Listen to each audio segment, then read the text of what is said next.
Hello guys, very welcome to our channel that is career wave. और आज हम लोग ऑप्टिक्स को यानी कि प्रकाशिकी को पूरी तरीके से कवर कर लेंगे। ठीक है, यानी हर एक टॉपिक जो कि ऑप्टिक्स में आता है और इंपॉर्टेंट हो वो सब कवर करेंगे बड़ी सरसरी निगाह में। कुछ चीज़ें हमने यहाँ पे डिस्क्रिप्शन में रखी हुई हैं, मतलब थोड़ा सा डिस्क्रिप्शन में है। क्लास बहुत छोटी होगी और पूरा टॉपिक कंप्लीट होगा। एग्जाम में पूरे नंबर आएंगे। ये समझिए ऑप्टिक्स से 7 नंबर के क्वेश्चन आपके एग्जाम में आएंगे और आप मिनिमम से मिनिमम उसमें 5 से 6 नंबर आप अटेंड कर पाएंगे। ध्यान रहे, जो ग्रुप में हमने मटेरियल भेजे हैं दैट इज MCQs भेजे हैं टेलीग्राम चैनल पे, उन सबको जरूर करें। और आपको बता दें, प्रीवियस ईयर्स के सारे पेपर उठा के देख लेना। ज्यादातर न्यूमेरिकल इवन 70% तक के क्वेश्चन बस उन्हीं MCQs से फंसे हैं। मिला लेना आप लोग, आप देखोगे सीधा सीधा सवाल वहीं से आया हुआ है, तो उसको हल्के में मत लीजिएगा। हमने बहुत सोच समझ के और रिसर्च करके उसको समझा है। ठीक है, आइए फटाफट से देखते हैं क्या क्या है। पहली बात, कल हमने आपको बताया था कि फेज डिफरेंस और पाथ डिफरेंस में रिलेशन क्या होता है। फेज क्या है? एक एंगल है ना। तो एंगल पाने क्या करोगे? एंगल डिवाइड करोगे। दैट मींस अगर आपको फेज डिफरेंस चाहिए तो पाथ डिफरेंस में से क्या करना पड़ेगा? आपको पाथ गायब करना पड़ेगा। दैट मींस कि आपको क्या करना पड़ेगा? पाथ से डिवाइड करना पड़ेगा और एंगल से मल्टीप्लाई, क्योंकि वैल्यू तो एंगल में आनी चाहिए, रेडियन में आनी चाहिए ना, तो रेडियन ऊपर रहेगा। और ये दोनों क्या होंगे? देखो, ये भी डिस्टेंस है, ये भी डिस्टेंस क्या हो जाएंगे? कैंसिल आउट हो जाएंगे। लैम्डा क्या है? तरंग दैर्ध्य यानी वेवलेंथ है, और वेवलेंथ जाहिर सी बात है डिस्टेंस होती है। क्लियर हो गई इतनी बात? आइए नेक्स्ट टॉपिक आता है इसमें कि पोजीशन ऑफ ब्राइट फ्रिंजेस क्या होते हैं, डार्क फ्रिंजेस क्या होते हैं। सबसे पहली बात ध्यान रखें, जब कभी भी आप दरवाजा हल्का सा खुला छोड़ देते हैं तो आप पाते हैं दीवार पे एक पैटर्न है ना, उसी को हम लोग फ्रिंजेस बोलते हैं। पहली बात तो ये। और वही पट्टियां या फ्रिंजेस को आपको जरा सा इधर उधर शिफ्टिंग करानी है। उसमें जो चमक रही होगी, जहां प्रकाश आ रहा होगा, उसको हम लोग बोलेंगे ब्राइट फ्रिंज, और जहां जहां पे उसमें डार्कनेस यानी अंधेरा मिलता है उसको हम लोग बोलते हैं डार्क फ्रिंज। ठीक है, और ये कई तरह से हमें प्राप्त होते हैं, बहुत सारे कंडीशंस में प्राप्त होते हैं, जिसमें सबसे पहला कंडीशन होता है यंग डबल स्लिट एक्सपेरिमेंट। दूसरा इसमें हो जाता है कि फ्रेस्नेल का बाइप्रिज्म एक्सपेरिमेंट, और तीसरा हो जाता है लॉयड का प्लेन मिरर मेथड। तो इन 3 मेथड से हम लोग प्राप्त करते हैं क्या? इंटरफेरेंस प्राप्त करते हैं। क्या इतनी बातें क्लियर हो गई हैं? हमें लगता है आपको बहुत बढ़िया समझ में भी आ रहा होगा। अगर नहीं समझ में कोई चीज आए तो आप प्लीज बेहिचक, ठीक है, कहते हैं ना प्रतिष्ठा में प्राण न गंवाइए, तो अगर नहीं समझ में आया तो कमेंट सेक्शन में जरूर ड्रॉप करें, अपने सवाल पूछें। चैनल को ज्वाइन करें, चैनल को सब्सक्राइब भी करें, यूट्यूब चैनल को, टेलीग्राम को ज्वाइन करें और उसमें भी अपने डाउट्स और क्वेश्चंस पोस्ट करते रहें। अगर कोई जवाब नहीं देता है उसे मार्क करें, @ करें और एडमिन नीचे लिखें, मैं उसमें जरूर रिप्लाई करूंगा। ओके, आइए देखते हैं। तो पाथ डिफरेंस ध्यान रखें, अगर ब्राइट फ्रिंज आपको चाहिए तो ध्यान रखें कि पाथ डिफरेंस जो होना चाहिए वो इवन मल्टीपल होना चाहिए। कल हमने आपको बताया था कि कैसे। तो आपको पता है कि जो साइनोसोडियल ग्राफ होता है वो इस तरह से कुछ चलता है ना, क्योंकि लाइट जो है, लाइट का जो इक्वेशन बनता है उसमें कॉस आया था इंटेंसिटी में, और कॉस में आप अगर गौर कियोगे तो आप देखोगे ये सब क्या है? +1 में है। नीचे क्या है? -1 है। यानी साइन या कॉस का ग्राफ +1 से -1 के बीच में घूमता है। इतनी बातें क्लियर हो गई हैं? तो देखिए +1 से -1। दूसरी बात आप देखेंगे कि यहाँ पे क्या है? यहाँ पे क्या है? 0 है। यहाँ पे क्या है? थीटा की वैल्यू 0, यानी फेज डिफरेंस 0 हो जाएगा। और अगर आप देखेंगे कि इतना पाथ हो जाएगा तो जाहिर सी बात है यहाँ पे 1 वैल्यू आई है। ठीक है, तो cos 0 की वैल्यू क्या है? 1 है। ऐसे ही यहाँ पे देखेंगे तो ये π/2 है। ये क्या है? π/2 है। अगर इसकी बात करेंगे तो क्या है? पाई है। इसकी बात करेंगे क्या है? 3π है। ये बात करेंगे 2π है। ठीक है, अगर यहाँ पे बात करेंगे तो क्या हो जाएगा? 4π हो जाएगा। तो ऊपर देखिए, मैक्सिमा के लिए आपको इवन मल्टीपल चाहिए और मिनिमा के लिए आपको क्या चाहिए? ऑड मल्टीपल चाहिए। बस इतना समझ लीजिए, एक समझा दे रहा हूँ, बाकी आप ऐसे ही गेस करते चले जाइएगा। कोई भी डाउट होगी पूछेगा जरूर। आइए देखिए, पोजीशन ऑफ ब्राइट फ्रिंज मतलब इवन मल्टीपल होने चाहिए λ/2 के। अगर यहाँ इवन है तो इसका मतलब वो वैल्यू भी इवन आनी चाहिए। इवन इक्वल टू इवन होगा ना, इवन इक्वल टू ऑड तो नहीं होगा। और फेज और पाथ डिफरेंस दोनों के दोनों डायरेक्टली प्रोपोर्शनल है। दैट मींस अगर ये इवन है तो ये भी इवन होना चाहिए, है ना। तो हमने क्या किया? पाथ डिफरेंस को इवन मल्टीपल बोल दिया, यानी कि 2n यानी λ/2 होना चाहिए अगर ब्राइट फ्रिंज चाहिए। और जो पोजीशन होती है इसकी, यानी कि किसी फ्रिंज की जो पोजीशन होती है यहाँ से डिराइव करके निकाली जाती है। पोजीशन मतलब आपको x की वैल्यू चाहिए। तो देखिए, एक राइट एंगल ट्रायंगल आपको मिल जाएगा SN और P। SNP एक राइट एंगल ट्रायंगल मिलेगा, और एक मिलेगा S1M और P। तो ये 2 राइट एंगल ट्रायंगल मिलते हैं और इसको सॉल्व करके वैल्यू निकाली जाती है। किसकी? x की वैल्यू निकाली जाती है। और x की वैल्यू आती है, पोजीशन की जो वैल्यू आती है, x की जो वैल्यू आती है वो यहाँ पे लिख दी जाती है कि पोजीशन कहाँ पे होगा। तो यहाँ से क्या करते हैं हम लोग? दोनों को इक्वेट कर देते हैं, यानी कि यहाँ पे पोजीशन, ब्राइट फ्रिंज का पोजीशन जो होता है डिस्टेंस वाइज, और साथ में उसका फेज डिफरेंस जो होता है, पाथ डिफरेंस जो होता है, दोनों को हम लोग क्या करते हैं? इक्वेट कर देते हैं। और वहां से हम पा जाते हैं पोजीशन की वैल्यू पाथ डिफरेंस के टर्म में, यानी ND λ/2D। तो पोजीशन ऑफ ब्राइट फ्रिंज क्या होगा? DN λ या ND λ/2D, आप याद कर लीजिए।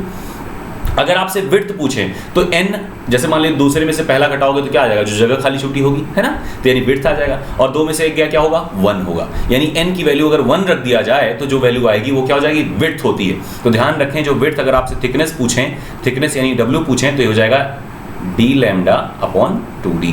क्या इतनी बातें क्लियर हो गई हैं? हमें लगता है आपको समझ में आ रहा होगा, ठीक है। आइए नेक्स्ट देखते हैं। पोजीशन ऑफ डार्क फ्रिंज की बात करेंगे तो जाहिर सी बात है ये ऑड मल्टीपल, नीचे क्या देखो ऑड मल्टीपल है, 1 है, 3 है, ऐसे 5 यहाँ आएगा, यहाँ 5 आएगा, ऐसे करके 1 3 5 ऐसे करके चलेंगे, यानी ऑड मल्टीपल होना चाहिए। तो यहाँ पे हम वही करेंगे, पोजीशन को ऑड मल्टीपल से कंपेयर करेंगे और पोजीशन हमको मिल जाती है 2n+1 d लैम्डा बाई 4। ठीक है, इससे कोई मतलब नहीं है, बस एक फॉर्मूला आपको याद रखना है, यहाँ ब्राइट, न्यूटन रिंग में डार्क और इसमें ब्राइट ध्यान रहे, बाकी कोई दिक्कत नहीं, किसी चीज़ की जरूरत नहीं है, ठीक है। काम भर का एग्जाम में समझ में आ जाएगा। अगर आपको ब्राइट ब्राइट याद कर लो इसमें, उसमें डार्क डार्क याद कर लो, तो दूसरा वाला ऑड होता ही है, अनकन्फर्म रहेगा, ठीक है। अगर एक इवन है दूसरा ऑड होगा, अगर ये वाला ऑड होता तो वो वाला इवन होता, ठीक है। तो विड्थ ऑफ अ फ्रिंज हमने आपको भी बता दिया कि विड्थ जो होती है d लैम्डा बाई 2d होती है। एंगुलर विड्थ जो होगी, एंगुलर विड्थ जो होगी, ध्यान रखें कि एंगुलर विड्थ, जैसे अगर आप tan थीटा की बात करें, tan थीटा की बात करें तो क्या होता है, परपेंडिकुलर अपॉन बेस होता है। बेस क्या है तो कह देंगे सर बेस की जो वैल्यू है, बेस की जो वैल्यू है वो क्या है, यही तो बेस है, कैपिटल D, यानी डिस्टेंस जो है यहाँ से यहाँ तक के बीच में, यही तो आपका बेस विड्थ है, तो यहाँ पे d रख देंगे। परपेंडिकुलर में क्या है तो d lambda upon 2d upon d करोगे तो क्या आ जाएगा, d लैम्डा अपॉन 2d, यही तो विड्थ, ये परपेंडिकुलर हो जाएगा ये वाला विड्थ, और इधर वाला विड्थ क्या हो जाएगा, ये आपका बेस हो जाएगा। तो d lambda upon 2d upon d करोगे तो क्या आ जाएगा, लैम्डा अपॉन 2d। और ध्यान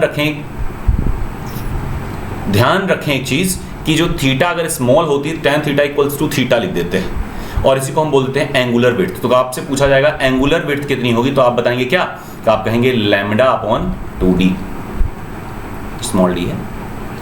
ध्यान रखें ये स्पेसिंग है, यानी स्लिट में जो स्पेसिंग है उसको हम लोग 2d बोलते हैं, जो गैप है उसको कैपिटल D बोलते हैं, और जो पोजीशन है उसको हम लोग x से नोट करते हैं। जो दोनों स्लिट हैं, जो छोटे छोटे छिद्र खुले रह गए, होल्स जो पाथ होल्स बने हुए हैं, उन दोनों को हम लोग क्या बोलते हैं, स्लिट 1 स्लिट 2, यानी S1 और S2 बोल देते हैं। क्या इतनी बातें क्लियर हो गई? 2d हमेशा स्पेसिंग होगी स्मॉल d की अगर बात करें, और कैपिटल G जो स्पेसिंग है वो इससे और इस स्क्रीन के बीच की स्पेसिंग है। क्या बात क्लियर हो गई? अगर मान लेते हैं कि कहीं गलती से भी अगर यहाँ बीच में किसी के पाथ में एक छोटा सा पतला सा मटेरियल डाल दिया, जैसे माइका का शीट डाल दिया या कोई चीज़ डाल दी गई जिसकी रिफ्रैक्टिव इंडेक्स म्यू हो और थिकनेस t हो, तो यही फॉर्मूला बदल जाता है, पोजीशन जो हो जाता है ना, वो पोजीशन हो जाता है omega by lambda equals to mu minus 1t, या इसी को ऐसे करके कवर कर सकते हो, यानी mu minus 1t equal to n lambda कर सकते हो कि नहीं, तो mu minus 1 into t equals to n lambda आप याद रख लीजिए। जब कहीं माइका सीट कहीं किसी क्वेश्चन में पूछ लेगा तो आपको ये फॉर्मूला लगाना है। अभी देखते जाइए, अभी हम आपको सारे फॉर्मूले एक साथ दे देंगे, तो उसके लिए भी निश्चिंत रहिएगा। क्या इतनी बातें क्लियर हो गई हैं? आइए नेक्स्ट स्लाइड पे चलते हैं। यहाँ देखिए क्वेश्चन आया है बाई प्रिज्म में। बाई प्रिज्म देखो हमने एक डायग्राम बना दिया क्योंकि वहाँ पे बड़ा डायग्राम नहीं था। देखो बाई प्रिज्म में क्या होता है, स्लिट यहाँ बन जाता है, ऐसा लगता है कि सोर्सेज यहाँ से हैं, एक रे इधर से आ रही हो, देखो ये से रे आ रही है और एक रे इधर से आ रही है, तो ऐसा लगता है ये दोनों रेज यहाँ से आ रही हैं। तो क्या करते हैं, a प्लस बी, यानी टोटल जो होगा a और b यही पूरा d बन जाता है। जो वहाँ पे d था वहाँ पे यहाँ a प्लस बी आएगा। तो आइए देखते हैं फटाफट से। कह रहे हैं एक biprism is placed 5 centimetre away from the slit illuminated by sodium light. कह रहे हैं कि बाई प्रिज्म जो है ये रखा गया है यहाँ 5 सेंटीमीटर अवे, यानी ये की वैल्यू बता रहे हैं 5 सेंटीमीटर अवे है। यहाँ क्या बता रहे हैं, ये एक ही पार्ट 5 सेंटीमीटर। और ध्यान रखें दूसरी बात बता रहे हैं कि जो स्क्रीन है वो प्लेस्ड है 75 सेंटीमीटर पे। ये कितना प्लेस्ड है, 75 सेंटीमीटर पे। तो 75 और 5 दोनों ऐड कर लोगे तो क्या आ जाएगा, d आ जाएगा, और d की वैल्यू कितनी हो जाएगी, 80। तो देखो हमने d की वैल्यू रख दी 80 centimetre, that is 0.8 metre. Clear होगी बात? अभी थोड़ा सा स्पीड बढ़ाएंगे, टेंशन ना लेना, अभी थोड़ा सा देख लो, हल्का समझ तो लो। फिर कह रहे हैं कि जो लाइट है उसका लैम्डा जो है 95890। देख लीजिए, ध्यान रखिए कि इस बार कैलकुलेटर क्योंकि अलाउड नहीं है, इस बार क्या कई बार से नहीं है, तो जाहिर सी बात है एग्जाम में जो क्वेश्चंस आते हैं वो ऐसे आएंगे जो सॉल्व हो जाएं, यानी 5890 के बजाय ये 6000 एंगस्ट्रॉम दे देंगे आपको, ठीक है, इस तरह से आपको क्वेश्चन दे देंगे। क्लियर है? यानी एग्जाम में ऐसे क्वेश्चन देंगे जो डिविजिबल हो, यानी लग जाए, फिजिबल होंगे। अगर फिजिबल नहीं आते हैं तो आप ओवरऑल यानी अजम्पशन करेंगे, न्यूटन रैप्शन मेथड लगाइएगा, न्यूमेरिकल एनालिसिस के मेथड्स लगाइएगा और प्रयास करिएगा कि क्लोज वैल्यू लगभग आप एज्यूम कर ले जाओ, ठीक है। अब कह रहे हैं कि बाईप्रिज्म का जो विड्थ है, स्पेसिंग जो है, ठीक है, जो स्पेसिंग है वो ये है, यानी 2D की ये जो सॉरी विड्थ है ना, हाँ, विड्थ ऑफ फ्रिंज यानी W की वैल्यू, यानी विड्थ की वैल्यू दे दिया इन्होंने ये, तो आपने लैम्डा की वैल्यू रखी, विड्थ की वैल्यू रखी, D की वैल्यू रखी। आप देखिए विड्थ इक्वल टू होता है d लैम्डा अपॉन 2d, तो स्पेसिंग इन्होंने पूछा है, तो स्पेसिंग क्या हो जाएगा, d लैम्डा अपॉन ओमेगा हो जाएगा। आपने सॉल्व करना है और ये आंसर लेके आना है। बहुत आसान सा है, PDF में आपको ग्रुप में दे दूंगा, चैनल पे दे दूंगा, तो आपको समझ में आ जाएगा, ठीक है। नेक्स्ट देखिए, नेक्स्ट ये आइए नेक्स्ट देखिए, इंटरफेरेंस का इंपॉर्टेंट फॉर्मूला, यानी कि कौन कौन से फॉर्मूले आपको याद रहने चाहिए। 1, 2, 3 शीट में मैंने पूरा ऑप्टिक्स का फॉर्मूला निपटा दिया है। तो देखिए इंटरफेरेंस का पहले देखते हैं। पहला है पाथ डिफरेंस जो होता है ये क्या हो जाता है, तो ध्यान रखें λ/2π इंटू फेज डिफरेंस होता है। λ/2π इंटू फेज डिफरेंस क्या होता है, पाथ डिफरेंस होता है। पाथ डिफरेंस क्या है, तो आप कहेंगे सर पाथ डिफरेंस तो भाई दूरी है, डिस्टेंस है, तो डिस्टेंस में यूनिट आनी चाहिए। तो फेज डिफरेंस क्या है, ये तो एंगल होता है, पाई के टर्म में रहता है, तो पाई कैंसिल हो जाएगा और ये लैम्डा बच जाएगा, यानी डिस्टेंस की यूनिट आ जाएगी। तो यूनिट से खेलना सीखिए, ठीक है। यूनिट से अगर आप खेलेंगे तो जाहिर सी बात है करेक्ट कर ले जाएंगे। आई मैक्स की बात करें, यानी मैक्सिमम इंटेंसिटी, इस पे हम लोगों ने पिछले लेक्चर में न्यूमेरिकल्स लगाए भी थे। मैक्सिमम इंटेंसिटी A1 + A2 का होल स्क्वायर होता है, मिनिमम इंटेंसिटी A1 - A2 का होल स्क्वायर होता है। और जहां A1 + A2 + 2A1 A2 जो आ जाता है ना, A1² + A2² + 2A1 A2 आता है आई मैक्स में, इसी को तो आप होल स्क्वायर का फॉर्मूला रखा देते हो। तो जैसे यहाँ 2 + 2A1 A2 आता है, वैसे वहाँ पे -2A1 A2 आता है। तो ध्यान रखें जो यहाँ पे कम हुआ वही जाके यहाँ बढ़ गया है, यानी एनर्जी कंजर्व रहती है। इंटरफेरेंस में हमेशा एनर्जी कंजर्व रहती है। डार्क फ्रिंज जितना ज़्यादा डार्क होगा, ब्राइट फ्रिंज उतना ज़्यादा ब्राइट बनेगा। क्लियर है, कहीं अलग से एनर्जी नहीं आती, एनर्जी कंजर्व रहती है। ध्यान रखें, ये क्वेश्चन आया हुआ है, अभी हम लोग देखेंगे भी, ठीक है। पोजीशन ऑफ फ्रिंजेस की अगर बात करें तो जो पोजीशन होता है ND λ/2D होता है। और डार्क में देखिए ऑड हो जाता है, इसको याद करने की जरूरत नहीं, खाली ब्राइट याद करिए बस। फ्रिंज विड्थ जो होती है D λ/2D होती है, यानी की वैल्यू 1 रख दीजिए, बात खत्म हो जाएगी। यानी 3 में से 4 घटाओगे तो थिकनेस आ जाएगी। सेकंड में से पहला घटा दीजिए, तीसरे में से दूसरा घटाइए, चौथे में से तीसरा घटाइए, मतलब कंसेक्यूटिव डिफरेंस अगर आप निकाल लीजिए तो फ्रिंज विड्थ आएगा। तो जाहिर सी बात है n की वैल्यू 1 आएगी, हमेशा डिफरेंस 1 आएगा। तो डिफरेंस 1 यानी n की वैल्यू 1 रख दीजिए, तो D λ/2D, यानी एक फॉर्मूला यही याद करिएगा तो ये भी याद हो जाएगा। विड्थ आएगा तो n गायब कर देना है, सीधी सी बात। क्लियर होगी बात नहीं। अब इसी को थोड़ा सा रीअरेंज करोगे, अगर आप देखोगे ओमेगा के अपॉन में अगर लैम्डा ले आओगे तो D/2D, तो D/2D = ω/λ होता है। ध्यान रखें, तो D1/2D1 = ω1/λ1, ऐसे करके आप फॉर्मूला बना सकते हैं, ठीक है। एक फॉर्मूला बना सकते हैं कि अब यहाँ पे देखिए एक चीज और देख लीजिए कि जो विड्थ है वो लैम्डा के सीधा प्रोपोर्शनल है। फ्रिंज विथ लैम्डा यानी वेवलेंथ के सीधे प्रोपोर्शनल है। ये फॉर्मूला याद रख लीजिए, अगर एक फॉर्मूला याद रखेंगे हमेशा याद रहेगा। तो विड्थ क्या है, लैम्डा के डायरेक्टली प्रोपोर्शनल है। दैट मींस जितना ज्यादा आप वेवलेंथ बढ़ाओगे उतना ज्यादा क्या होगा, विड्थ बढ़ेगा। दैट मींस आपसे अगर कहीं कहें कि येलो लाइट थी और हमने इसको रिप्लेस कर दिया रेड लाइट से, क्वेश्चन आया है, कह रहे हैं पहले येलो लाइट थी और बाद में हमने रिप्लेस कर दिया रेड लाइट से, तो आप बताएंगे कि क्या होगा फ्रिंज विड्थ के साथ में। तो मैं आपको बता दूं येलो लाइट थी ना, और आपको पैटर्न याद है ना, विबग्योर, आपको ये पैटर्न याद है ना, तो आपको पता है कि लैम्डा इधर की ओर बढ़ जाता है। इधर 3900 एंगस्ट्रॉम से शुरू होती है कहानी और इधर क्या हो जाती है 7300 एंगस्ट्रॉम हो जाती है। तो इसका मतलब लैम्डा येलो के बाद रेड अगर होगा तो बढ़ जाएगा, और अगर लैम्डा इसमें बढ़ जाएगा, अगर ये लैम्डा अगर यहाँ पे बढ़ जाएगा तो जाहिर सी बात है आपको समझ में आ ही रहा होगा कि विड्थ भी बढ़ जाएगी। अगर लैम्डा ये बढ़ गया तो ये ओमेगा भी बढ़ जाएगा। क्लियर हुई बात इतनी, हमें लगता है मैं समझा पा रहा हूँ, है ना। एंगुलर फ्रिंज विड्थ अभी हमने सॉल्व करके दिखाया भी था। थिकनेस ऑफ प्लेट की अगर बात करें, यानी कि अगर कहीं मान लो कुछ मटेरियल वगैरह उसमें घुसा दिए हैं और आपसे थिकनेस पूछ रहे हैं, तो थिकनेस अगर बताना हो तो ध्यान रखें L लैम्डा = μ - 1t हो जाता है। अभी थोड़ी देर पहले ही हमने बताया था कि कोई माइका वाइका अगर लगा दें, ठीक है, तो ऐसा हो जाता है। और ध्यान रखें जिधर माइका लगाते हैं उधर फ्रिंज शिफ्ट हो जाती है। जैसे मान लो अगर 2 स्लिट्स थे ऐसे ऐसे करके और यहाँ पे एक स्क्रीन था और पहले मान लीजिए सेंटर पे यहाँ पे ब्राइट फ्रिंज बन रहा था, आपने यहाँ पे अगर माइका लगा दोगे, अगर यहाँ पे मान लो बीच में आपने माइका डाल दिया, तो अगर यहाँ बीच में माइका डाल दिया तो यही रेज अब यहाँ से थोड़ा जिस तरफ आपने माइका डाला है उधर की तरफ शिफ्ट हो जाएंगी। ध्यान रखें, अब यहाँ फ्रिंज वही शिफ्ट हो जाएगा। तो जिधर माइका डाला जाता है, जिस वाले रे में माइका डाला जाता है उसी तरफ फ्रिंजेस सारी शिफ्ट हो जाती हैं। ध्यान रखेंगे विड्थ कुछ नहीं बदलती है, विड्थ का इससे कोई लेना देना नहीं है। तो फ्रिंज की विड्थ कुछ नहीं बदलेगी, खाली क्या हो जाएगा, पोजीशन शिफ्ट हो जाता है। क्लियर हो गई बात, ये सारे क्वेश्चन आए हैं। आइए इसको करते हैं। कह रहे हैं by prism experiment the I piece was placed at a distance of 120 centimetre from the source. कह रहे हैं आई पीस जो है वो प्लेस किया गया है 120 सेंटीमीटर पे, कहां से, सोर्स से। The distance between the 2 virtual sources were found to be इतना, यानी 2D की वैल्यू ये दे दी है। Find the wavelength of light, यानी लैम्डा पूछ रहे हैं। कह रहे हैं eyepiece has to be move through a distance of 1.88, यानी A की वैल्यू B की वैल्यू दोनों दे दिए हैं और आपसे पूछ रहे हैं कि, और ये 2D की वैल्यू दे दिए हैं। 20 फ्रिंज बता रहे, नहीं ये स्पेसिंग है, कितना मूव किया गया है, स्पेसिंग, और ये इतने फ्रिंज हैं। देखो इतने फ्रिंज इतने स्पेस में बन रहे हैं, तो उस फ्रिंज से इतने स्पेसिंग की अगर आप वैल्यू डिवाइड कर दो तो क्या हो जाएगा, थिकनेस आ जाएगा, विड्थ आ जाएगा, है ना। तो विड्थ मतलब बराबर होता है कितना स्पेस कवर हुआ और कितने फ्रिंज मूव हुए। तो इतने स्पेस जो है कवर हुए हैं और इतने फ्रिंज जो आपने उसमें मिले हैं, शिफ्ट हुए हैं, तो यहाँ से आपको विड्थ मिल जाएगी। विड्थ मिल गई, डी आपको क्वेश्चन में गिवन ही है, 2D दिया ही है, तो ओमेगा की वैल्यू चाहिए, तो ओमेगा मतलब क्या हो जाएगा सॉरी, ये विड्थ की अगर फॉर्मूला लगाओगे तो विड्थ की वैल्यू क्या होती है, डी लैम्डा अपॉन 2d होती है। आपको क्या चाहिए, लैम्डा चाहिए, तो लैम्डा यहाँ से मिल जाएगा 2d omega upon D, omega कहिए या डब्ल्यू कहिए कोई दिक्कत नहीं, विड्थ है वो, ठीक है। सारे वैल्यूज रखोगे और आपको आंसर मिल जाएगा 5900 एंगस्ट्रॉम। मैंने पहले सॉल्व रखा है ताकि आपको जल्दी से जल्दी में बहुत कम समय में आपको पूरा कंटेंट मिल जाए, और उसके बाद भी आप लेक्चर दोबारा देख लीजिएगा अगर समय हो, अगर नहीं समझ में आता है तो अदरवाइज आप इसको एक बार दोबारा से लगा लीजिएगा। सारे इंपॉर्टेंट क्वेश्चन है और आपको बता दें प्रीवियस ईयर क्वेश्चन है, और साथ साथ में इसके श्रीवास्तव के क्वेश्चन है, और इसके श्रीवास्तव के जितने क्वेश्चन मैंने मार्क करके आपको पीडीएफ भेजा है वो सारे क्वेश्चन इंपॉर्टेंट हैं, और आप पाएंगे कि पिछले सालों में जो क्वेश्चन आए हैं वही के वही हैं। तो हमने चाहे अगर आप स्क्रीनशॉट लेकर के लगाएं एग्जाम के पेपर से, और चाहे यही क्वेश्चन उठा दें जो आए हुए हैं, तो बात तो वही हो गई है ना। तो आप कवर करेंगे इसे, ठीक है। आइए नेक्स्ट चलते हैं।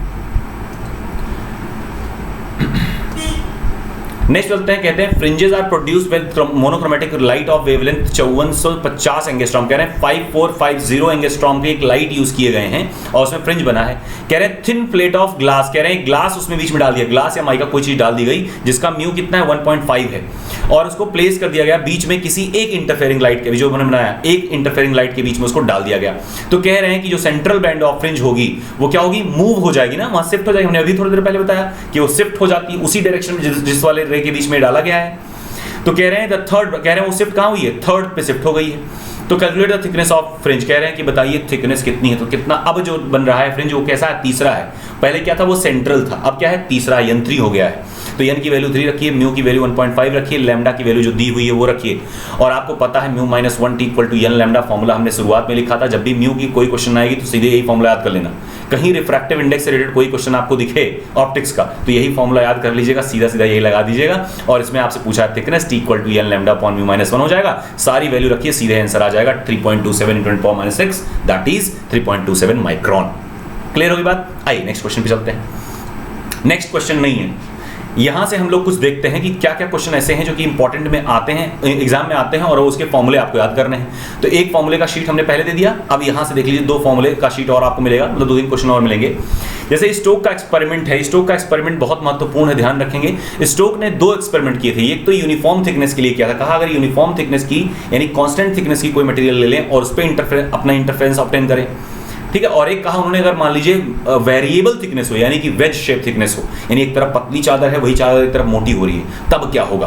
यानी न्यूटन रिंग्स वगैरह की बात अगर बनानी हो तो न्यूटन रिंग में क्या होता है, लेंस कर्व होता है, तो कर्व की बातें कर रहे हैं यहाँ पे। तो 2 तक कंडीशन थे, और दोनों कंडीशन में ध्यान रखें 2 कंडीशन और बनेंगे, यानी रिफ्लेक्टेड लाइट, ट्रांसमिटेड लाइट। इसमें भी ऐसे ही रिफ्लेक्टेड और ट्रांसमिटेड 2 बनेंगे। यानी रिफ्लेक्टेड लाइट भी जो होती है वो 2 तरीके से आती है। इधर देखो, यहाँ से लाइट देखो यहाँ फॉल हो रही है ना, ये लाइट यहाँ पे फॉल हो रही है कि नहीं फॉल हो रही है, देखो मार्कर दिख रहा है ना, यहाँ पे देखो लाइट फॉल हो रही है और ये रिफ्लेक्ट हो गया।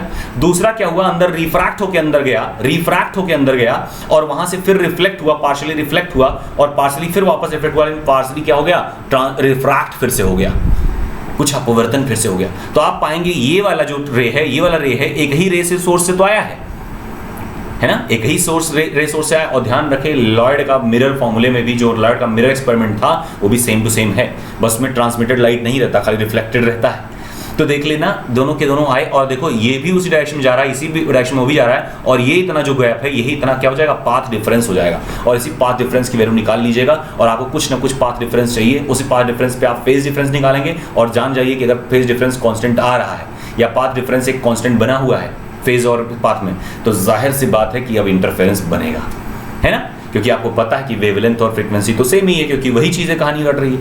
अच्छा, फ्रीक्वेंसी जब भी अपवर्तन होता है, रिफ्रैक्शन होता है, तो वेवलेंथ यहाँ घटेगा, लेकिन जब वापस बाहर मीडियम हवा में आएगा तो फिर से वेवलेंथ उतना ही हो जाएगा जितना पहले था, क्योंकि मीडियम सेम टू सेम फिर से मिल गया उसको, ठीक है। तो ये कंफ्यूज ना होगा वेवलेंथ चेंज हुआ, वेवलेंथ नहीं चेंज हुआ है, ठीक है, वेवलेंथ वही रहा दोनों रेज का। क्लियर हो गई बात इतनी।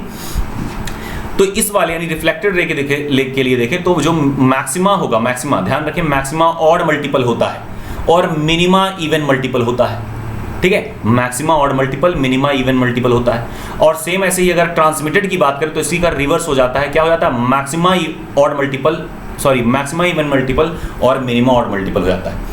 देखो ऑड मल्टीपल हम क्यों कह रहे हैं, इवन मल्टीपल क्यों कह रहे हैं कि हमेशा मल्टीपल λ/2 का लिया जाता है, तो 2n λ/2 है एक्चुअल में, लेकिन 2 काट करके आपने क्या कर दिया, n लैम्डा कर दिया, तो n लैम्डा एक्चुअली में 2n λ/2 है, ठीक है। ध्यान रखेंगे इवन मल्टीपल है तो n लैम्डा मतलब क्या है, इवन मल्टीपल है, और यहाँ पे क्या है, ये ऑड मल्टीपल है, ये ध्यान रखेंगे आप। सेम ऐसे ही ये भी इवन मल्टीपल है और ये वाला ऑड मल्टीपल है। और ध्यान रखिए जो रिफ्लेक्शन में है उसका सीधा अपोजिट क्या होता है, ट्रांसमिशन में हो जाता है।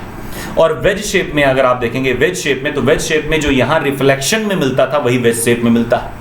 तो देखिए आपको क्या करना है, ट्रांसमिटेड के क्वेश्चन आते ही नहीं, ध्यान रखिए ट्रांसमिटेड क्वेश्चन आते नहीं, तो आपको क्या करना है, यही वाला एक पहला वाला याद कर लो, वही सेम टू सेम इसमें भी होता है। बस यहाँ पे बात इतनी सी होगी कि वेज शेप है तो उसमें एक फॉर्मूला, एक एंगल और आ जाएगा, क्योंकि भाई क्या हो रहा है, एंगल ऐसे बढ़ रहा है ना, तो एक एंगल आ गया थीटा। और यहाँ पे क्योंकि क्या है, थिकनेस कांस्टेंट है, तो एंगल क्या हो जाएगा दोनों के बीच में, अगर ऐसे तो एक लेयर ए है एक लेयर ए है, तो एंगल क्या होता है, पैरेलल लेयर्स के बीच में एंगल क्या होता है, जीरो होता है। ध्यान रखिए पैरेलल रेस के बीच में एंगल जीरो होता है। तो यहाँ पहले में थीटा की वैल्यू यहाँ पे जीरो है, लेकिन यहाँ पे क्या है, थीटा कुछ ना कुछ है, यानी वेज शेप ऐसे बनेगा। ये देखो यहाँ मैंने बनाया है, ये वेज शेप है। वेज शेप पे कोई लाइट गिरा रहे हो तो वेज शेप में क्या होगा, एक एक्सेट थीटा आएगा तो आर प्लस थीटा हो जाएगा, बस इतना सा अंतर है और कुछ अंतर दोनों में नहीं है। क्या होगा, रिफ्रैक्शन एंगल जो यहाँ था, ठीक है, यहाँ पे जो रिफ्रैक्शन एंगल था उसी की जगह पे अब रिफ्रैक्शन एंगल के साथ साथ में एक थीटा एक्स्ट्रा मूव हो जाएगा, आ जाएगा।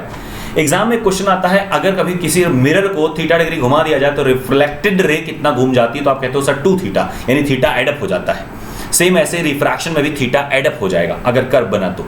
क्या बात समझ पा रहे हैं, क्योंकि प्लेन पहले से थीटा है और एक रे आर और एक्स्ट्रा आएगा तो आर प्लस थीटा एक्स्ट्रा आ जाएगा ना, ध्यान रखेंगे।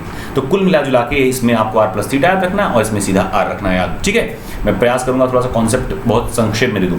न्यूटन रिंग्स की अगर बात करते हैं तो न्यूटन रिंग्स भी देखो एक रिफ्लेक्टेड से बनेंगे, ट्रांसमिटेड से बनेंगे।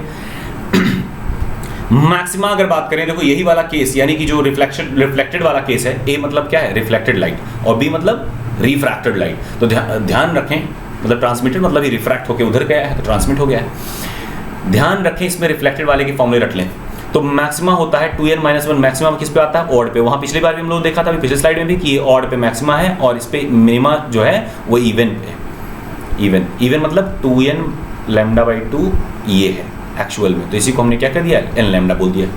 और ध्यान रखें ये तो बड़ा आसान हो जाता है, न्यूटन में सीधे म्यू टी लिख दिया जाता है, क्योंकि थीटा की वैल्यू बहुत स्मॉल होती है तो cos थीटा पूरा गायब कर दिया जाता है, सीधा 2 म्यू टी कह दीजिए।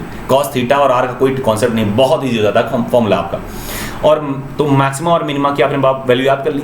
ध्यान रखिए आपसे पूछेंगे कि थिकनेस निकालने के लिए, कभी पूछेंगे कि न्यूटन रिंग का आपको रेडियस दे देंगे और साथ साथ में उस गोलाई का, इस गोले का भी रेडियस देंगे, यानी रेडियस ऑफ कर्वेचर दे देंगे। देखो ये है ना, तो ये इसका जो रेडियस ऑफ कर्वेचर होगा ये होगा रेडियस ऑफ कर्वेचर। तो रेडियस ऑफ कर्वेचर और न्यूटन रिंग का, जो न्यूटन रिंग ये बना है, इसका किसी रिंग का एक रेडियस दे देंगे, ये स्मॉल आर है।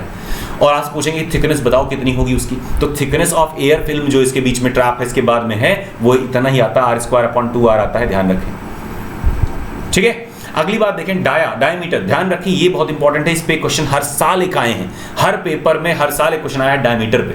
तो डायमीटर आपसे पूछेंगे तो ब्राइट का मत याद करिएगा, किसका याद करिए, डार्क का याद कर लीजिए, बड़ा आसान है, dn = √4n λr। तो 4n λr कहने के बजाय आप सीधे 4n λr बोल दीजिए और इसको कह दीजिए dn²। रूट लगाने के बजाय सीधे ऐसे बोल दो, बात खत्म हो गई, है ना। तो ये याद रहेगा ना। तो 4n λr क्या है, एक डायमीटर है किसी रिंग का, जो डार्क रिंग बनते हैं। क्वेश्चन जितने भी आते हैं आपके एग्जाम में अभी तक आते हैं, वो डार्क रिंग के आते हैं और इसके नहीं आते ब्राइट के। चाहे तो याद कर ले, ब्राइट में क्या हो जाएगा, यही जो यहाँ पे देखो, यहाँ पे 4 है, यहाँ पे इवन बन जाता है, यहाँ पे ऑड करने के चक्कर में 2n-1 से मल्टीप्लाई करना पड़ा है, तो 2 × 2n-1, क्योंकि 2 λr आता है वैल्यू, ठीक है। 2D में 2 था ना, तो वहां से 2 λr आता है, उसमें आपने ऑड से मल्टीप्लाई करना है, यहाँ इवन यानी 2 से मल्टीप्लाई करना, तो यहाँ 4 हो जाएगा, तो 4 λr आप याद रखें, ठीक है। अदरवाइज में क्या करिएगा, बदल दीजिएगा, जरा सा बदल दीजिएगा, यानी कि 2 λ-1 कर लेना। क्लियर है, यहाँ पे 2 λ, यहाँ 2 λ-1 हो जाएगा। खैर, वेवलेंथ अगर आपसे पूछेंगे तो वेवलेंथ क्या करोगे, यहाँ पे इधर स्क्वायर है, देखो यहाँ लैम्डा निकालना, क्या करोगे, d²/4nr कर देना, बस कब बात खत्म हो गई।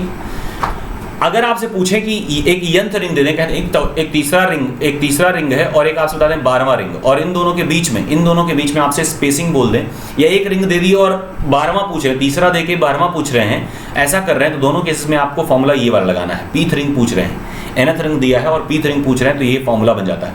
अगर n और p दोनों का दिया हुआ और आपको लैम्डा निकालना है तो भी यही फॉर्मूला लागू होता है, ध्यान रखें। क्या बात समझ आ गई, n और n + p, जैसे तीसरा और 12वां दे दें, अभी आगे क्वेश्चन आएंगे, तो तीसरा और 12वां दे दें, तो आपको निकाल लेना है ये फॉर्मूला आके। अगर आपसे म्यू की बात करें, यानी म्यू निकालने के लिए काम किया जाता है, मतलब इसका उपयोग किया जाता है न्यूटन रिंग का। म्यू मतलब रिफ्रैक्टिव इंडेक्स, अलग अलग मटेरियल्स का प्राप्त करने के लिए इसका उपयोग किया जाता है। बट ध्यान रखें म्यू वाले क्वेश्चन आपके एग्जाम में क्योंकि नहीं आए हैं, तो छोड़ दीजिए।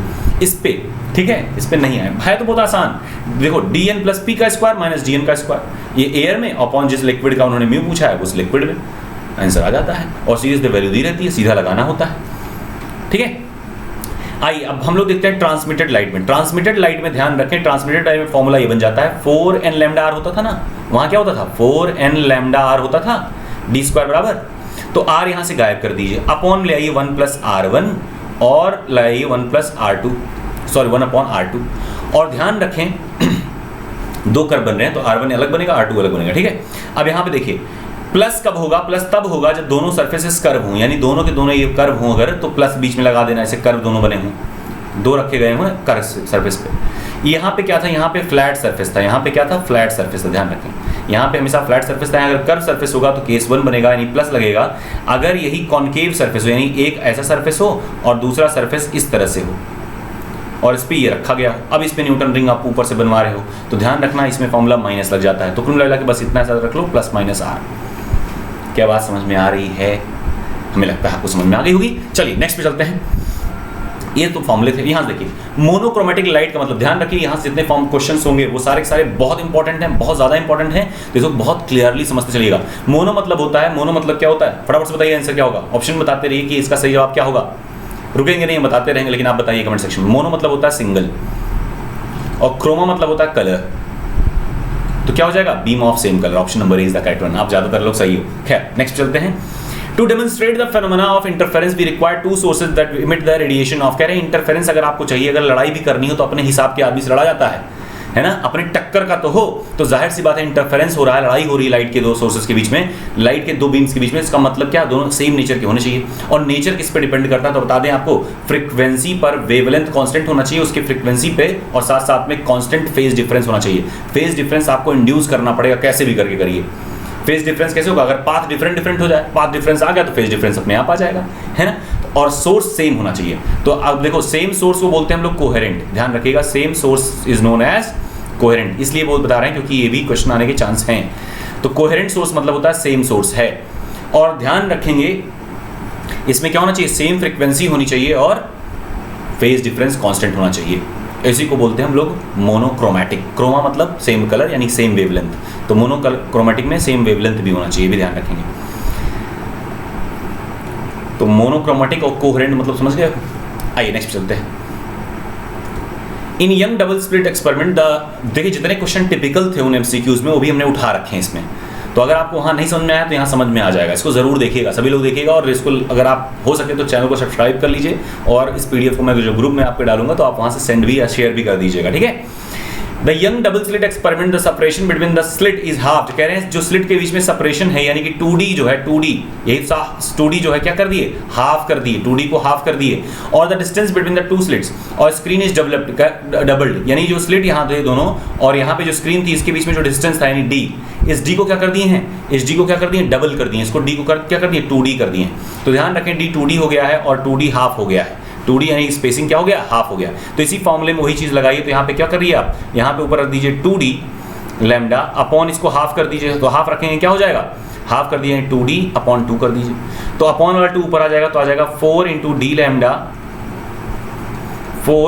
लैम्डा अपॉन 2D, यही तो आ जाएगा, ये 2 ऊपर चला जाएगा, तो आप पाओगे कि वही फॉर्मूला पुराना वाला आ गया, लेकिन यहाँ पे 4 आ गया है ना, और इस 4 की वजह से क्या हो गया 4 टाइम्स हो गया, यानी क्वाड्रपल्ड हो जाएगा, यानी 4D ऑप्शन आपका यहाँ पे करेक्ट हो जाएगा, ठीक है। नेक्स्ट पे चलते हैं।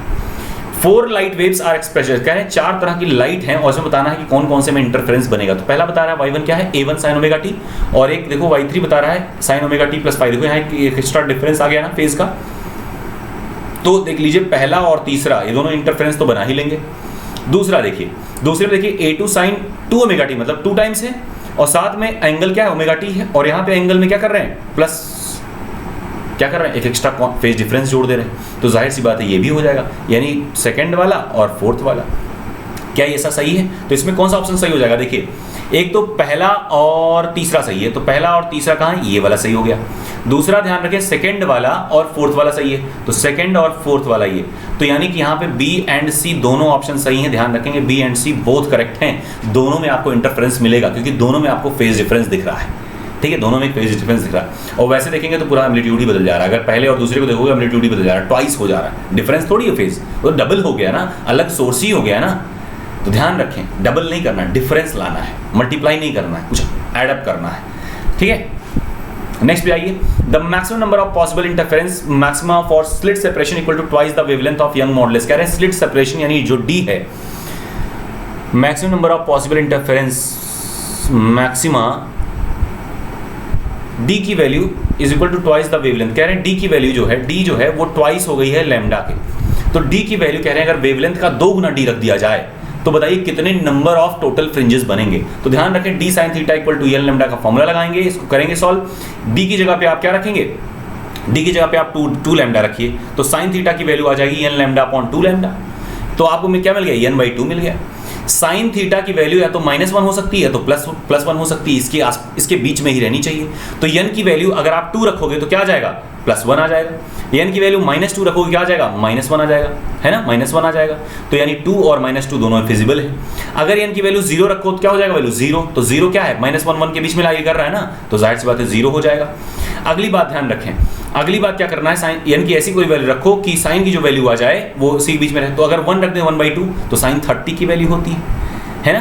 तो साइन 30 की वैल्यू हो गई, तो साइन 30 भाई जाहिर सी बात है वैल्यू में लाई कर रहा है 1/√2 आ जाएगा, 1/√2 1 से छोटा ही होगा। तो कुल मिला जुला के 1 और -1 भी फिजिबल इस तरह हो गया। ठीक है, तो आप पाएंगे 2 -2 0 1 -1 इतने सारे वैल्यूज जो होंगे लाई करेंगे। इसका मतलब क्या हो गया, 5 फ्रिंजेस बनेंगे। थोड़ा टिपिकल है, नहीं समझ में आएगा छोड़ देना। ठीक है, लेकिन ये वाला क्वेश्चन क्योंकि थोड़ा सा हमको लगा हल्का सा कि हो सकता है चांसेस बन जाए, अलग है, यूनिक है। तो अगर आप में से कोई ऐसा हो बहुत ज़्यादा पढ़ा हो तो ये भी देख लेगा वो। ठीक है, तो सही जवाब क्या हो जाएगा, टोटल गिनोगे 5 हो जाएगा। Option number B is the correct one. Next चलते हैं। What happens if the monochromatic light is used in young double slit experiment is replaced by white light? कह रहे हैं कि जो मोनोक्रोमेटिक मतलब सेम कलर का, मान लो रेड लाइट यूज कर रहे थे पहले, अब उन्होंने क्या कह दिया सर व्हाइट लाइट यूज करिए, व्हाइट लाइट यूज करिए। तो व्हाइट कोई कलर होता नहीं, हमने आपको समझाया था कि white is not a natural, not a scientific colour. इसके पास कोई डेफिनेट वेवलेंथ नहीं है, और डेफिनेट वेवलेंथ होना चाहिए किसी कलर को बोलने के लिए। हर कलर का अपना एक डेफिनेट वेवलेंथ होता है, इसके पास में कोई डेफिनेट कलर नहीं है। तो इसका मतलब कि वेवलेंथ नहीं है, that means it not a natural colour. ठीक है, तो आप यहाँ पे ध्यान रखेंगे व्हाइट वाला कॉन्सेप्ट यहाँ गड़बड़ा जा रहा है। अब व्हाइट में सारे रंग होते हैं, तो जाहिर सी बात है जो सेंटर बनेगा ये तो व्हाइट बनेगा, क्योंकि यहाँ पे फेज डिफरेंस कोई नहीं है, यहाँ पे फेज डिफरेंस कोई नहीं है। दोनों डबल स्लिट से आएगा तो कोई फेज डिफरेंस नहीं बनेगा ना, इस स्लिट से गया इस स्लिट से गया, तो यहाँ पे कोई फेज डिफरेंस नहीं बनेगा, तो यहाँ तो व्हाइट बनेगा। लेकिन बाकी सब में थोड़ा सा फेज डिफरेंस आएगा, नहीं वेवलेंथ हल्का सा चेंज होगा, और हर चेंज पे क्या मिलेगा, अलग अलग कलर मिलेंगे। तो यहाँ पे देखिए central fringe is white and other are coloured, यानी option number B is the correct one. भाई वेवलेंथ चेंज होगा तो अलग कलर देगा ना, और व्हाइट लाइट यूज कर रहे हो उसमें पहले से टेंडेंसी है अलग अलग वेवलेंथ देने की, है ना, एक वाइड रेंज है, तो भाई जाहिर सी बात है डिफरेंट आपको मिलेगा। तो अलग अलग फ्रिंजेस अलग अलग कलर के मिलेगी, और इस तरह के इंटरफेरेंस में वो कलर्स मिल जाते हैं। जैसे सोप बबल, तो सोप बबल में यही कहानी होती है, अगर व्हाइट लाइट पड़ती है तो क्या होता है, सोप बबल पे बहु ढेर सारे रंग दिखते हैं, है ना। सीडी प्लेट देखिए तो उसमें क्या होता है, ग्लास होता है, उसके नीचे एक प्लेट होती है, तो वहाँ पे क्या होगा, अलग अलग फेज डिफरेंस बनता है। व्हाइट लाइट क्योंकि पड़ रही तो कलर दिखते हैं। समझ गए आप बात को। अगर वही रेड लाइट में, वायलेट लाइट में या किसी कलर्ड लाइट में देखोगे ना डिस्क को, तो वही लाइट का दिखेगा और कोई लाइट नहीं दिखाएगा। ठीक है, व्हाइट लाइट में रंगीन दिखता है CD disc. Which the following is conserve when light waves interfere. कह रहे हैं इंटरफेरेंस में कौन सी चीज कंजर्व रहती है, तो हमने शुरुआत में ही आपको बताया था क्या कंजर्व रहती है, एनर्जी कंजर्व रहती है। जितनी एनर्जी कहीं से मिनिमा से हटती है उतनी एनर्जी मैक्सिमा पे जाके शिफ्ट हो जाती है। दैट मीन्स कि एनर्जी इज ऑलवेज कंजर्व। तो मतलब क्या कंजर्व रहती है, एनर्जी कंजर्व रहती है। एम्पलीट्यूड बदल रहा है, मिनिमा पे 0 हो जा रहा है, मैक्सिमम हो जा रहा है ना। मोमेंटम जो होगा मास इंटू वेलोसिटी है, तो वेलोसिटी जाहिर सी बात है रिफ्रैक्शन में बदलेगा, और रिफ्रैक्शन होता है इंटरफेरेंस में। रिफ्रैक्शन के जरिए भी तो हम लोग पाथ डिफरेंस लाते हैं, तो जाहिर सी बात है कि भाई वेलोसिटी बदल जाएगी, और वेलोसिटी बदलेगी तो ये काम बन नहीं पाएगा। इंटेंसिटी तो वेरिएट करती ही है, तो कुल मिला के energy is the correct answer. Intensity मतलब कहीं ब्राइट है कहीं डार्क है, तो वेरी कर रहा है ना। कह रहे हैं ratio of intensities of waves are given into 4/1। तो कह रहे हैं एम्पलीट्यूड कितना होगा, तो कह रहे हैं I1/I2 जो है ये कितना है, 4/1 है। और हमको पता है कि I1/I2 क्या होता है, A1² है। इस पर तो हम लोग न्यूमेरिकल भी कर चुके हैं। तो A1/A2 क्या हो जाएगा, A1/A2 अगर निकालोगे तो हो जाएगा √I1/I2, दैट इज √4/1, और दैट इज 2/1। तो 2:1, that is option number A is the correct one. आइए नेक्स्ट चलते हैं, समय बहुत कम से कम लेना है। The phenomena which can not be explained by wave theory of light. बताइए वेव थ्योरी से कौन सी फिनोमेना नहीं बताई जा सकती। वेव थ्योरी हाइगन्स ने दिया, कणिका theory and that is particle theory Newton ने दिया। तो वेव थ्योरी से डिफ्रैक्शन बिल्कुल होता है, इंटरफेरेंस बिल्कुल होता है, पोलराइजेशन वेव्स का बिल्कुल होता है, लेकिन फोटो इलेक्ट्रिक इफेक्ट के लिए जाहिर सी बात है वहाँ पार्टिकल होना चाहिए ताकि टकराए और इलेक्ट्रॉन को रिलीज कर दे। वेव थोड़ी टकराता है, पार्टिकल टकरा सकते हैं ना। तो particle nature was proved by किससे, फोटो इलेक्ट्रिक इफेक्ट से, कॉम्पटन इफेक्ट से, और थोड़ा बहुत पोलराइजेशन का कैरेक्टर हल्का फुल्का मिलता है जो कि पार्टिकल नेचर को भी शो करता है, पर वेव भी शो करता है पोलराइजेशन। तो इसीलिए पोलराइजेशन को वेव थ्योरी में भी सही माना जाएगा, पर फोटो इलेक्ट्रिक केवल किस पे, पार्टिकल पे। तो कौन नहीं एक्सप्लेन हो सकता वेव थ्योरी से, फोटो इलेक्ट्रिक नहीं एक्सप्लेन हो सकता, ठीक है। तो सही जवाब क्या हो जाएगा, option number C is the correct one. आइए नेक्स्ट चलते हैं। कह रहे हैं separation between the slits and the distance between the slit, separation between the slit and the distance between slit और स्क्रीन इज डबल्ड। कह रहे हैं कि जैसे 2D जो है सेपरेशन है और D जो है डिस्टेंस है, कह रहे हैं इसको भी ट्वाइस कर दो और इसको भी ट्वाइस कर दो, ठीक है। दोनों काटो, यहाँ लिखो ट्वाइस, ये भी ट्वाइस कर दिया गया, ये भी ट्वाइस कर दिया गया। तो आपसे पूछ रहे हैं कि फ्रिंज विड्थ क्या होगा, तो आपको पता है कि जो विड्थ होता है d लैम्डा अपॉन 2D ना, ऊपर भी 2 से मल्टीप्लाई यानी 2D हो गया है, d क्या हो गया, 2D हो गया, और नीचे ये भी 2D हो गया है, तो नीचे भी ऊपर भी दोनों तरफ 2 आया है, तो क्या हो जाएगा, ये हो जाएगा 2D लैम्डा अपॉन 4D। काटो इसको, 2 2 4, तो फिर से आ गया d लैम्डा अपॉन 2D, तो वही आ गया है ना विड्थ, यानी वही का वही रहा, दैट मींस अनचेंज रहेंगे। क्या होंगे, अनचेंज रहेंगे। Option number A is the correct one. Clear. आइए नेक्स्ट चलते हैं। The interference is produced by division of wave front. कह रहे हैं डिवीजन ऑफ वेव फ्रंट कहाँ पे आपने पढ़ा, हमने 3 ही मेथड आपको पढ़ाए हैं कि कभी भी इंटरफेरेंस पता ना हो तो 3 ही मेथड होते हैं। कौन कौन से होते हैं, सबसे पहला वाला जो होता है, सबसे पहला वाला जो है वो है स्टोक्स डबल स्लिट, स्टोक का डबल स्लिट यानी यंग जो डबल स्लिट एक्सपेरिमेंट था वही स्टोक्स, तो उसको समझाएं बाद में। दूसरा वाला हमने बताया था आपको by prism, Fresnel by prism. तीसरा हमने बताया था लॉयड का, लॉयड मिरर। तो 3 ही तरीके हैं जो कि आपके सिलेबस में है, इसके अलावा कुछ होता नहीं है, दैट मीन्स इतना ही आपको पढ़ना है, इसके अलावा कुछ है वो गलत है। तो फ्रेस्नेल बाई प्रिज्म है, दैट मीन्स सही हो गया। न्यूटन रिंग कोई इंटरफेरेंस देने के लिए नहीं आता है, इंटरफेरेंस की वजह से आता है, ठीक है। It is the effect not the cause. Newton ring is not the cause, it is the effect that is experienced by the interference. Okay, next पे चलते हैं। The fringe width is found to be, देखो fringe width दे दिए हैं omega, double slit में 2 Fresnel biprism apparatus is immersed in water of refractive index। कह रहे हैं अगर म्यू की वैल्यू 4/3 हो तो आप ये बताइए कि फ्रिंज विड्थ अगर इतना हो, और देखो फ्रिंज विड्थ पहले 4.4 था, उसका पूरा apparatus यानी पूरा सेटअप उन्होंने पानी में डुबो दिया, कहा अब बताइए फ्रिंज विड्थ पे क्या फर्क पड़ेगा, कितना फ्रिंज विड्थ हो जाएगा। तो ध्यान रखें कि μ1/μ2 इक्वल टू λ2/λ1 होता है। क्यों, क्योंकि रिफ्रैक्शन में वेवलेंथ बदलते हैं, हमने बताया था रिफ्रैक्शन में वेवलेंथ चेंज होता है। तो ध्यान रखेंगे कि लेकिन वेवलेंथ से एनर्जी कम होगी, और अगर एनर्जी कम होगी इसका मतलब क्या है, लैम्डा बढ़ रहा है। लैम्डा क्या हो रहा है, बढ़ रहा है, क्योंकि आपको पता है कि अगर विबग्योर ऐसे बनाते हो तो आपको पता है कि इधर की ओर क्या बढ़ता है, लैम्डा, और इधर की ओर क्या बढ़ता है, एनर्जी बढ़ती है। तो अगर एनर्जी घट रही होगी, अगर एनर्जी कम करोगे तो इधर कम होगी, और इधर क्या होगा, लैम्डा बढ़ रहा होगा, तो लैम्डा बढ़ेगा, तो लैम्डा रिवर्स में होता है, ध्यान रखें। तो μ1/μ2 इक्वल टू λ2/λ1 रहेगा। क्या बात समझ पा रहे हैं, यानी μ1 μ2 λ2/λ1 रहेगा, यानी कि इनवर्सली प्रोपोर्शनल होते हैं लैम्डा के, क्या, रिफ्रैक्टिव इंडेक्स। क्लियर। अब अगर बात करें, अच्छा वेलोसिटी की अगर बात करोगे तो सीधे v1/v2 हो जाएगा, वेलोसिटी सीधा v1/v2 होगा, ठीक है। फ्रीक्वेंसी बदलती ही नहीं तो उससे कोई मतलब ही नहीं है, तो वेलोसिटी पे सीधा होता है लेकिन लैम्डा पे उल्टा होता है। तो लैम्डा पे उल्टा है, और लैम्डा ही डिपेंड करता है किस पे, विड्थ पे, क्योंकि हमने पढ़ा ये विड्थ क्या होता है, d लैम्डा अपॉन 2d, तो w तो डायरेक्टली प्रोपोर्शनल लैम्डा के। इसका मतलब अगर λ2/λ1 करोगे तो w1 आ जाएगा। बात समझ पा रहे हैं। तो हमने क्या किया, μ1/μ2 इक्वल टू w2/w1 कर दिया। तो μ1 की वैल्यू हमने पहले रखा, हवा में पहले थी तो 1, μ2 4/3 रख दिया और w2/w1 कर दिया। तो w2 की वैल्यू निकालोगे तो w1 इंटू 3/4 आएगा, और w1 की वैल्यू कितनी दी थी, यानी पहले थिकनेस कितनी थी, 0.4, मल्टीप्लाई करोगे 0.3 आ जाएगा। That is option number is the correct one. बहुत आसान सवाल है, रिफ्रैक्शन का बेसिक कॉन्सेप्ट का क्वेश्चन है और आया है एग्जाम में भी, ठीक है। वैल्यूज अलग है लेकिन। नेक्स्ट देखते हैं, in a biprism experiment 5 mm wide fringes are obtain on a screen 1 metre away. तो ध्यान रखें ये फ्रिंज विड्थ w दे दिया है और ये कैपिटल D दे दिया, from a coherent source. The wavelength of light यानी लैम्डा दे दिया। द सेपरेशन बिटवीन कह रहे हैं 2d निकालिए, तो w equal to d lambda upon 2d होता है। बात खत्म हो गई, सारी वैल्यू रखिए और निकाल दीजिए, है ना। क्या निकालना है आपको, सेपरेशन निकालना है ना कोहेरेंट सोर्स के, यानी 2d निकालना, यही पूछा है आपसे। तो 2d की वैल्यू देखिए यहाँ से निकल जाएगी, 1 mm आएगी आंसर। तो 1 mm that is option number 1 is the correct one. कर लीजिएगा, आप सॉल्व कर लीजिएगा इसको। In a biprism experiment if the monochromatic source of yellow light, कह रहे हैं येलो लाइट को हटा करके हमने रेड लाइट कर दिया। अब देखो येलो को अगर रेड कर दोगे इसका मतलब क्या है, लैम्डा बढ़ गया। लैम्डा क्या हो गया, बढ़ गया। देखो लैम्डा यहाँ बढ़ता है ना रेड की तरफ जाने पर, तो लैम्डा यानी कि वेवलेंथ उसकी बढ़ गई। और आपको पता है कि विड्थ जो होता है वो डी लैम्डा अपॉन 2d होता है, यानी अगर लैम्डा बढ़ेगा तो विड्थ भी बढ़ेगा। दैट मीन्स जो लैम्डा होगा यानी जो विड्थ होगी, जो फ्रिंज विड्थ जो होगी वो क्या हो जाएगी, इंक्रीज हो जाएगी। जितने टिपिकल क्वेश्चन इसमें थे जो आप नहीं समझ पाए होंगे सारे सारे हम समझा रहे हैं और कंप्लीट ऑप्टिक्स को कवर कर रहे हैं। ठीक है, नेक्स्ट पे व्हेन कह रहे हैं कोई एक थिन ग्लास की प्लेट या माइका की शीट जो है एक रास्ते में डाल दी गई तो बताइए क्या होगा। देखो जो यहाँ पे सेंटर पे पहले हुआ करता था ना, वही इस मटेरियल की वजह से डालने की वजह से ये माइका शीट या ग्लास शीट डालने की वजह से क्या हो गया, यहाँ से यहाँ तक शिफ्ट हो गया। और इसी को बोलते हैं हम लोग डिस्प्लेसमेंट ऑफ फ्रिंजेस या शिफ्टिंग ऑफ फ्रिंजेस। और इसी को यूज करके हम लोग थिकनेस वगैरह भी निकालते हैं। तो ध्यान रखें ये जो शिफ्टिंग होगी, शिफ्टिंग जो होती है y, इसकी वैल्यू आती है d upon 2d mu minus 1t।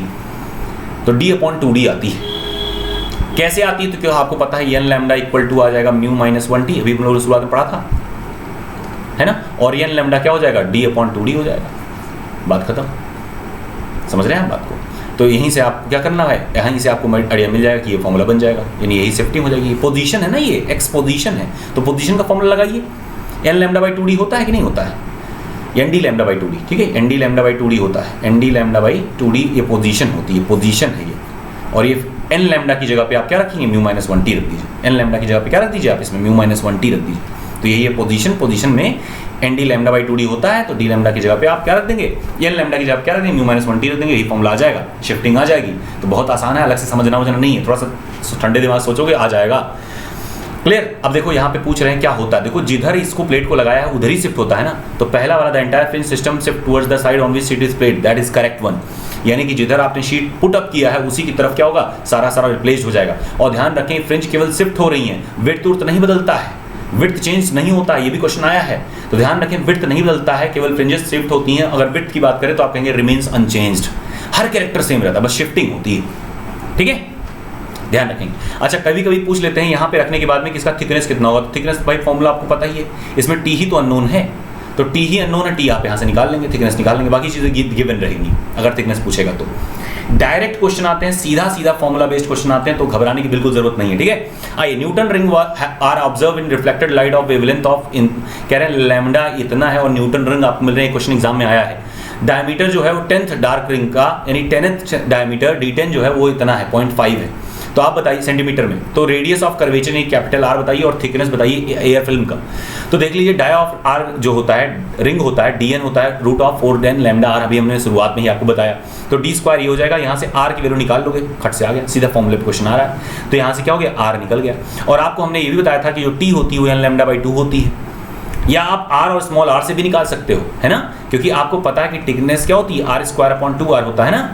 तो यहाँ से भी तो निकाल सकते हो। R क्या है, डायमीटर का बाई 2 है, डायमीटर आपको गिवन है ना, डायमीटर देखो यहाँ पे गिवन है, तो डायमीटर क्योंकि आपको गिवन है तो डायमीटर यहाँ पे रख दीजिए, डायमीटर अपॉन 2 कर दीजिए, तो कितना हो जाएगा 0.5 अपॉन 2 इंटू 10⁻² मीटर, ये हो गया R की वैल्यू, इसको स्क्वायर कर दीजिए और अपॉन में 2 इंटू जो R की वैल्यू आई है पुट कर दीजिए, सीधी थिकनेस आ जाएगी। थिकनेस का फॉर्मूला हमने शुरुआत में बताया था, तो यहाँ से भी आप निकाल सकते हैं, वैल्यू वही आएगी।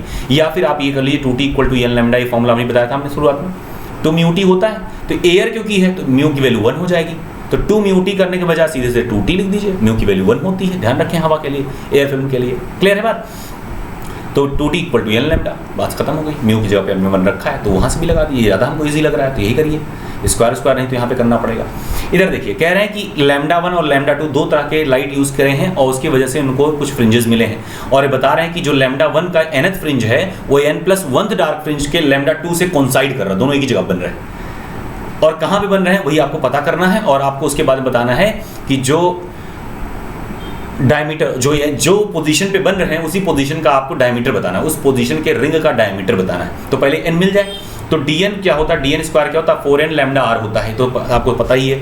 अब देखिए dn+1 अगर करोगे तो n की जगह पे n+1 करना पड़ेगा, क्या बात समझ पा रही। तो आपको पता है कि जो n+1 है और जो nth है ये दोनों क्या कर रहे हैं, कोइंसाइड कर रहे हैं, इसका मतलब दोनों इक्वल है, तो दोनों को इक्वेट कर देंगे। इक्वेट करेंगे तो देखिए r तो कैंसिल हो जाएगा, ठीक है, और कुल मिला के जब आप पूरा सॉल्व करेंगे तो आपको ये बन के आएगा n equal to lambda 2 upon lambda 1 minus lambda 2, और लैम्डा की वैल्यू आपको एक दी है 6 और एक दी है 4.5।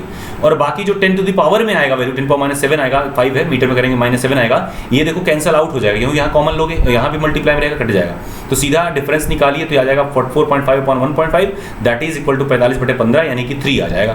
तो यानी कि वैल्यू 3 आ गई। अब 3 रखिए, आपको फॉर्मूला पता है कि 4n लैम्डा आर ये होता है d², बस निकाल दीजिए। तो 4 आपको पता ही है, n की जगह पे 3 आपको मिल गया, और लैम्डा को किसके लिए, लैम्डा 1 के लिए निकालना है, तो लैम्डा 1 की वैल्यू रखिए और r की वैल्यू आपको पता है यहाँ पे दिया है। तो ये सारी चीजें रखेंगे तो आपको d3 मिल जाएगा। ठीक है, आइए नेक्स्ट चलते हैं। In Newton ring arrangement the bright and dark fringe are obtained with using sodium light. कह रहे हैं सोडियम लाइट हो गया है से बनाया जा रहा है, और कह रहे हैं कि अब मान लीजिए जो ग्लास प्लेट है उसको हटा करके हम वहां पे मिरर लगा दें, तब क्या होगा।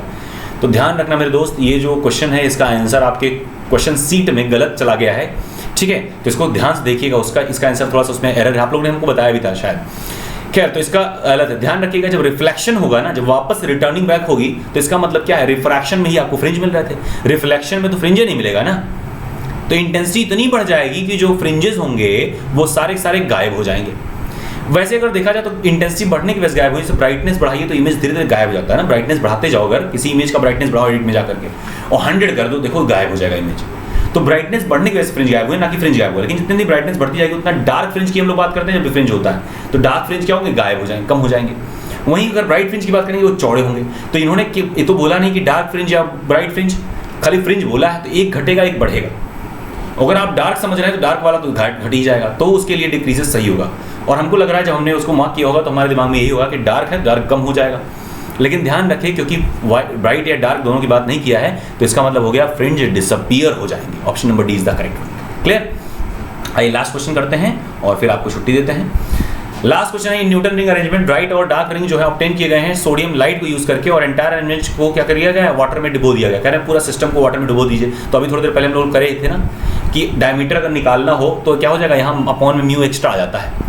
तो d² 4n लैम्डा r होता है, बस उसके नीचे म्यू लगा देना है, रिफ्रैक्टिव इंडेक्स डाल देना है। तो म्यू पानी की कितनी होती है, 1.33 होती है, ग्लास की कितनी होती है, 1.54 होती है, डायमंड की कितनी होती है, 2.5 होती है, एल्कोहल की कितनी होती है, तो आप कहेंगे 1.35 होती है। तो आपको याद रहने चाहिए कुछ।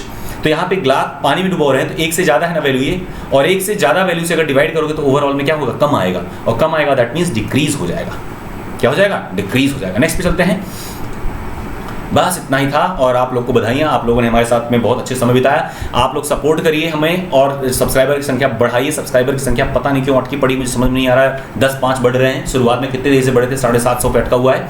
तो आप लोग थोड़ा सा हेल्प करेंगे और सब्सक्राइबर रीच करें ताकि हम लोग अगली बार लाइव क्लास लें ना, क्योंकि बाद में क्या होता है, इसमें समय ज़्यादा चला जाता है। रिकॉर्ड करिए, फिर क्लास लीजिए, फिर आपको प्रमोट करिए।